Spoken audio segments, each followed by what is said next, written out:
Hey Reddit, okay, I'm writing this under a throwaway, obviously, but I needed to get this out somewhere. It's been years. 5, to be exact. 5 years since the bomb dropped, the one that detonated the life I thought I knew, leaving behind wreckage I wasn't sure I could ever clear, let alone rebuild on. The topic? Infidelity, betrayal, the kind that hollows you out and makes you question everything you thought was real. But it's also about forgiveness, healing, maybe. It's complicated. Stick with me, because the journey from that ground zero moment to where I am now, sitting here typing this with a strange sense of quiet in my chest, was nothing like I expected. It wasn't a straight line, it wasn't neat, and the biggest surprises weren't always the ones I saw coming. If you think you know how these stories go, maybe buckle up, because mine took turns I never imagined, and the person I became on the other side, well, she still surprises me, sometimes. This isn't just about whether he deserved forgiveness. It's about how I found a way to breathe again, when the air was thick with smoke and lies. Before the storm, there was Liam. And there was us, Ilara and Liam. We were that couple, the ones whose story seemed lifted from a feel-good indie film. Met cute in a crowded bookstore, bonded over a shared love for terrible puns and vintage sci-fi. Fell in love fast and hard, under a sky full of city lights. We built a life together over 10 years. Not just a house, but a home filled with inside jokes whispered in the dark, the comforting rhythm of shared routines, the scent of his coffee brewing, while I was still hitting snooze. Liam. He was my rock, my anchor, my best friend. He had this way of looking at me, even after a decade, like I was the most fascinating puzzle he'd ever encountered. He remembered the little things, the way I liked my tea, the specific shade of blue that made me happy, the anniversary of my grandmother's passing. He championed my career ambitions, held me when I doubted myself, and celebrated my successes like they were his own. We talked about everything, or so I thought. We planned futures, kids someday, maybe, definitely retiring somewhere coastal, growing old and wrinkly together on a porch swing. Our friends called us sickeningly perfect. We laughed it off, but secretly, I believed it too. Our foundation felt like bedrock, unshakable. The love felt vast, encompassing, safe. Looking back, maybe the perfection itself should have been a warning sign. Life isn't flawless. Love isn't static. But I was blissfully, dangerously naive, cocooned in the warmth of what I believed was an impenetrable fortress of devotion. The cracks were there, I see them now in hindsight. Hairline fractures, I dismissed as normal wear and tear. His increasing late nights at work explained away by a big project. A subtle withdrawal I attributed to stress. A new guardedness with his phone that pricked my intuition, but which I quickly soothed with rationalizations. He loved me. We were us. Nothing could touch that. Famous last thoughts, right? It wasn't dramatic, not at first. No lipstick on the collar, no whispered phone calls overheard. It was a Tuesday. Ordinary, unremarkable Tuesday. Liam had worked late, came home tired but affectionate. We ordered takeout, curled up on the sofa watching some mindless reality show. He fell asleep halfway through, his head resting on my lap, soft snores vibrating gently. It was a familiar scene, comfortable, domestic. His phone, which he usually kept religiously in his pocket or face down, was lying screen up on the coffee table. It buzzed softly. Normally, I wouldn't have looked. Privacy was important to us, but it buzzed again, insistent, and the screen lit up with a preview. Still awake? Miss you already. Can't wait for Thursday. The name wasn't one I recognized. Sarah W. Followed by a string of emojis that felt like tiny daggers twisting in my gut. Fire, winking face. My blood ran cold, instantly. It wasn't just a text. It was the casual intimacy, the implication of a shared recent experience. Tonight? The future planning? Thursday? It was a language I recognized, the language of flirting, of connection, but it wasn't directed at me. My hand hovered over the phone, trembling. Liam stirred slightly in his sleep, oblivious. The world narrowed to that glowing screen, the innocent-looking device suddenly feeling like a venomous snake coiled on my coffee table. Every instinct screamed, don't. Don't open it. Don't look. Knowing will change everything. Ignorance for a split second felt like a shield. But the betrayal was already there, wasn't it? In that preview, in the secrecy. The damn wall inside me didn't just crack, it exploded. With shaking fingers, my heart hammering against my ribs so hard I thought it might break through, I picked up his phone. His thumbprint lock? Ridiculously, horrifyingly, it was still the same pattern we'd set together years ago, a silly little star shape. It opened instantly, and there it was, not just one message, but months of them. Scroll, scroll, scroll. Texts, pictures. Nothing explicit, thankfully, but intimate selfies. Pictures of them together at lunches I didn't know about, places I thought we shared. Messages filled with shared jokes that weren't ours. Declarations of affection that mirrored words he'd said to me. Plans made and executed behind my back. It wasn't just a fling. It felt established, comfortable, real. There were messages from that very evening, just hours before he came home, kissed me hello, and settled onto the sofa complaining about his stressful day. Messages confirming he'd told Sarah W. he was working late. Messages detailing where they'd met. Messages that painted a picture of a double life so intricate, so brazen, it stole the breath from my lungs. I felt like I was drowning, suffocating in the ordinary setting of my own living room. The man sleeping peacefully on my lap suddenly felt like a stranger. A dangerous stranger who had meticulously constructed a lie around the life I cherished. The air thickened, the room started to spin. I think I might have stopped breathing. The reality hit me with the force of a physical blow. My marriage, my partner, my entire world. It was all built on sand, and the tide had just come crashing in. I didn't wake him gently. I think I shoved his shoulder, hard. My voice, when it finally came out, was a strangled whisper that quickly escalated into something raw, unrecognizable. "Who is Sarah W.?" Liam blinked awake, groggy, confused. "What? Honey, what's wrong?" He reached for me, that familiar gesture of comfort, and I flinched back like he was on fire. "Don't touch me," I hissed, holding up his phone, the screen still illuminated with their sickeningly sweet exchanges. "Who is she?" The color drained from his face. Panic flared in his eyes, quickly followed by a desperate attempt at damage control. "Alara, it's not what you think. She's just a colleague. We worked together on the Harrison project. It's complicated." "Complicated?" My voice cracked. "Is missing you already complicated? Is planning to see her again on Thursday complicated? Is telling her you love the way she laughs complicated?" I was firing questions, quoting lines I'd just read, the words tasting like acid in my mouth. Then came the trickle truth. The absolute worst kind of torture. First, denial. "It's just texting, Alara. It means nothing." Then, minimization. "Okay, we kissed once, maybe twice. It was a mistake, fueled by stress and too much alcohol." Each lie felt like another stab wound. I wasn't stupid. The messages spanned months. This wasn't once or twice. "Stop lying to me, Liam," I screamed, the sound tearing from my throat. "I read it all. Months, lunches, plans, pictures. Stop insulting my intelligence on top of everything else." And then, finally, cornered, seeing the absolute devastation and fury in my eyes, he broke. The confession tumbled out, messy, choked with tears. His, not mine. I was too numb, too incandescent with rage for tears yet. Yes, it was an affair. It had been going on for 6 months. Sarah W. was a consultant on his project. It started as lunches, venting about work, then more. He swore it was mostly emotional, that the physical part was recent, infrequent, a lie I'd later discover. He claimed he was confused, stressed, that things between us hadn't been perfect, a defense that felt like another betrayal. Blaming me, blaming us. He kept saying, "I'm sorry," over and over, the words sounding hollow, meaningless against the enormity of his deception. He tried to hold me, but I recoiled, pacing the room like a caged animal. The home we built suddenly felt alien, contaminated.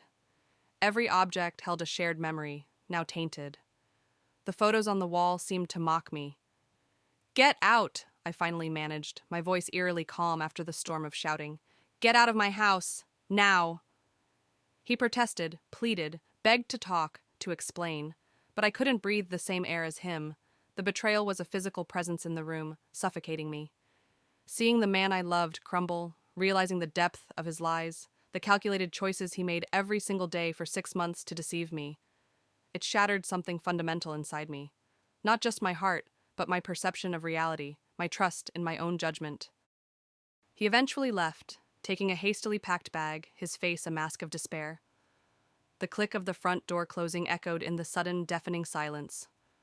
And then finally, alone in the wreckage of my life, the tears came. Not gentle weeping, but gut-wrenching sobs that tore through me, leaving me empty and shaking on the living room floor, clutching a cushion he used to rest his head on, surrounded by the ghost of a life that no longer existed. The days and weeks that followed are a blur of pain, confusion, and an anger so potent it felt like it could burn me alive from the inside out. Sleep was a luxury I couldn't afford. My mind raced constantly, replaying conversations, scrutinizing past moments for missed signs, imagining scenarios of him with her. Eating felt impossible. Functioning at work was a Herculean effort, pasting on a smile while my insides were churning. Liam tried calling, texting incessantly. Apologies, pleas, justifications. I ignored most of them, the sight of his name on my phone sending waves of nausea through me. When I did pick up, it usually devolved into screaming matches or icy silence. He wanted to fix it, to explain. I wanted answers, but every explanation felt like scraping salt into an open wound. Why?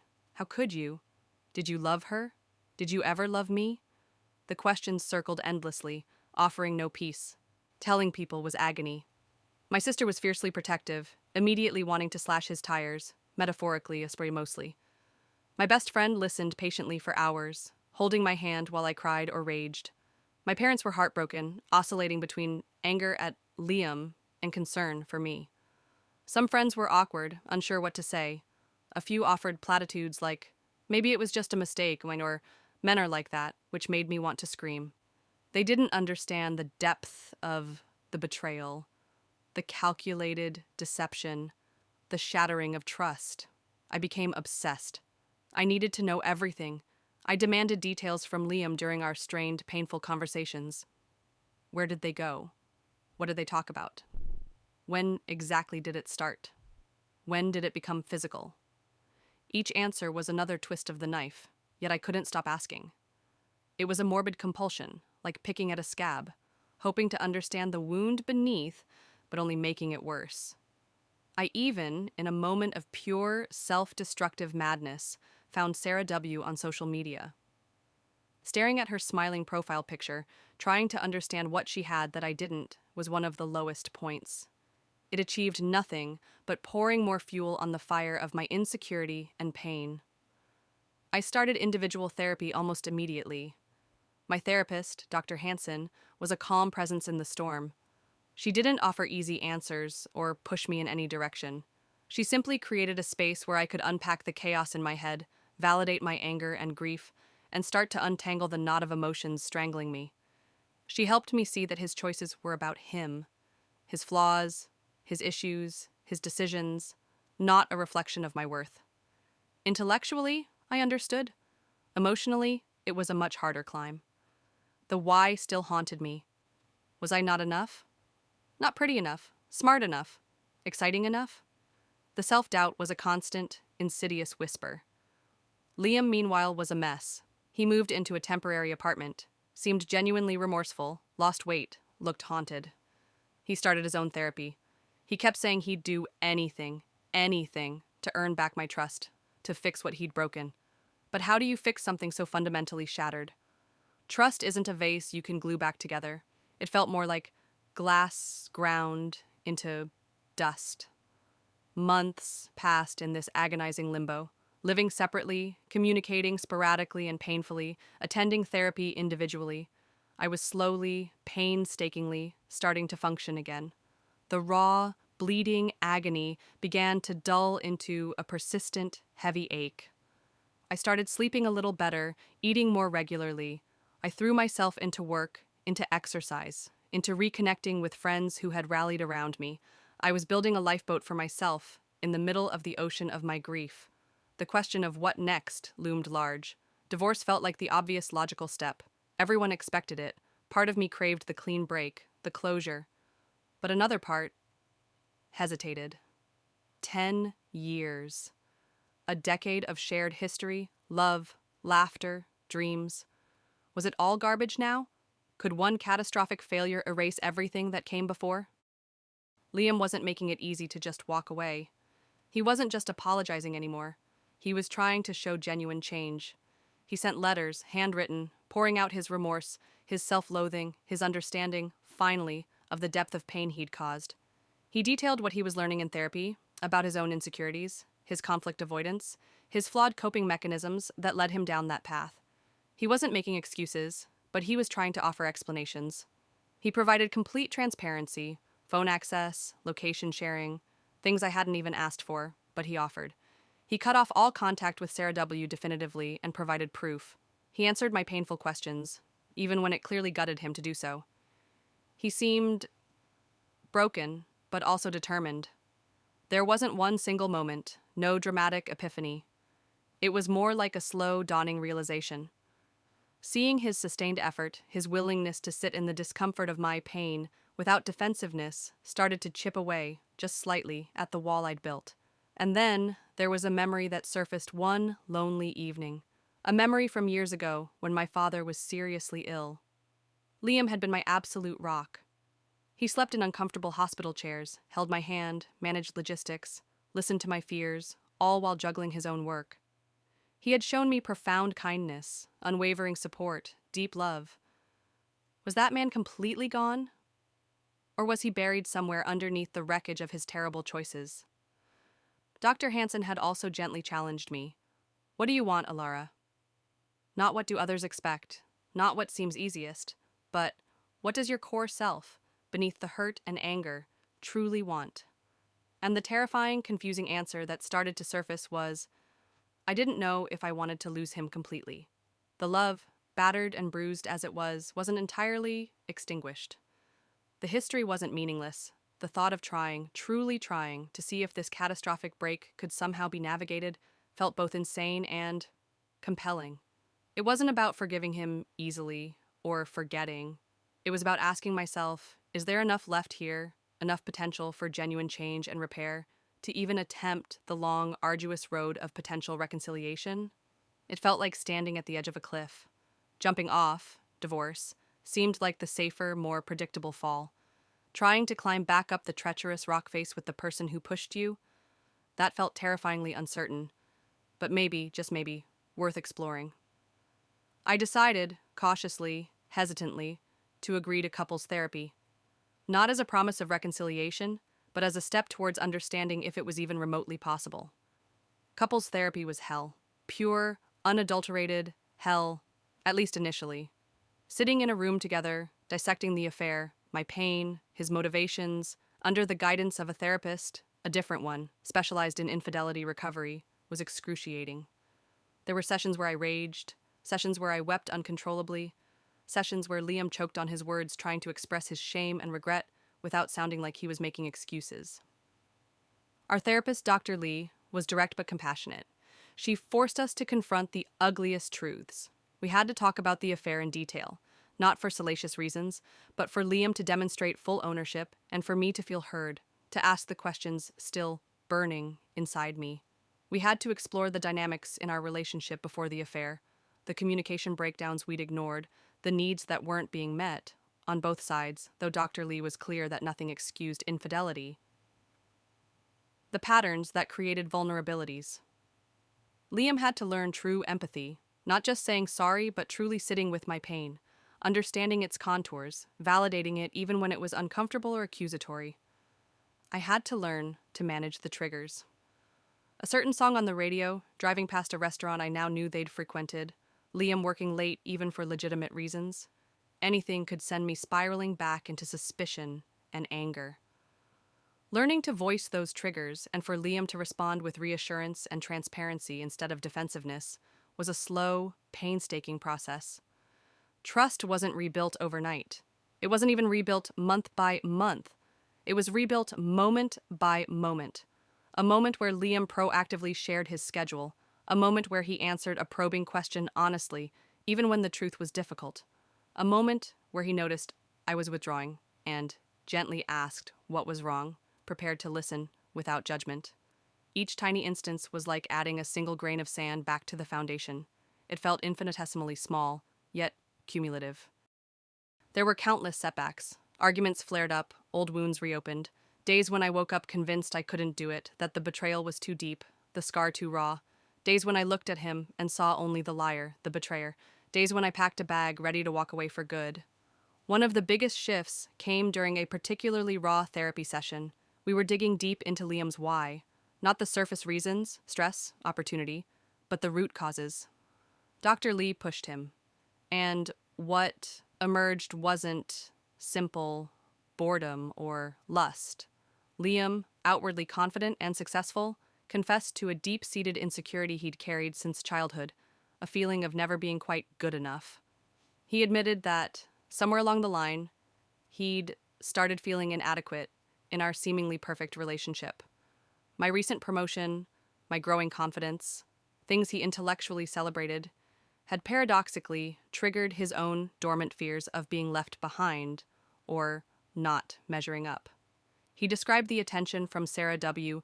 not as some passionate love affair, though he admitted he let himself believe it was something significant at the time, but as a validation fix. Her admiration, her seeming need for his advice and attention, temporarily soothed that deep insecurity in a way he hadn't recognized or addressed. He hadn't sought an affair, he claimed, but he hadn't guarded against it either, subconsciously drawn to the ego boost it provided. He acknowledged how cowardly and destructive this was, how he avoided communicating his own feelings of inadequacy to me, the person he should have turned to, instead seeking solace in a secret, damaging way. Hearing this didn't excuse his actions, not even close, but it shifted the narrative slightly. It made him seem less like a malicious villain and more like a deeply flawed human who made catastrophic choices stemming from his own unaddressed wounds. It didn't lessen my pain, but it made his betrayal feel less like a personal rejection of me and more like a symptom of his own internal brokenness. It added a layer of tragic complexity that strangely made the path towards potential forgiveness feel slightly less impossible. It also forced me to confront ways perhaps I hadn't seen or acknowledged his vulnerabilities beneath the capable exterior. Just as we were finding a fragile rhythm, establishing new patterns of communication, and daring to hope, the unexpected happened. An email landed in my inbox, sender Sarah W. My blood ran cold all over again. My hands shook as I clicked it open. It wasn't apologetic. It wasn't malicious exactly, but it was self-serving. She wrote that she heard Liam and I were working things out, and she felt I deserved to know her side. She painted a picture of Liam pursuing her relentlessly, feeding her lines about how unhappy he was, how our marriage was essentially over. She claimed she was a victim too, manipulated by him. She included snippets of messages he sent her, conveniently omitting her own replies, I suspected. That painted him in a particularly unflattering light early in their affair. Reading it felt like being plunged back into the icy waters of D-Day. All the progress we'd made felt instantly fragile, threatened. My first instinct was rage, at her for inserting herself back into our lives, at Liam for the things he'd apparently said to her. I almost deleted it, almost pretended it didn't happen. But transparency was our new rule. Trembling, I showed Liam the email. I watched his face pale, then flush with shame and anger. Anger at her, but mostly I could see at himself. He didn't get defensive. He didn't try to deny what he'd said to her in those early messages. He just looked me straight in the eye and said, "Alara, I was a coward and a liar. I said things to her, especially at the beginning, to justify my own despicable behavior and make myself feel less guilty. I minimized you.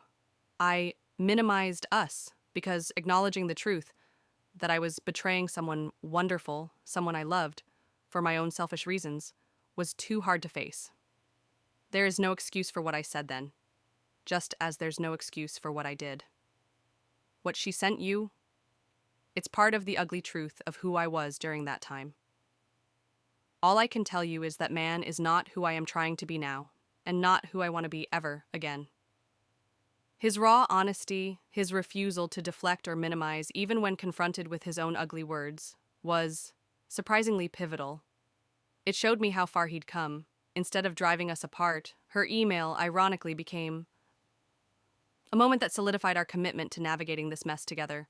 We talked it through, acknowledged the added layer of pain it caused, and agreed it changed nothing about the work we needed to continue doing. We blocked her email address together.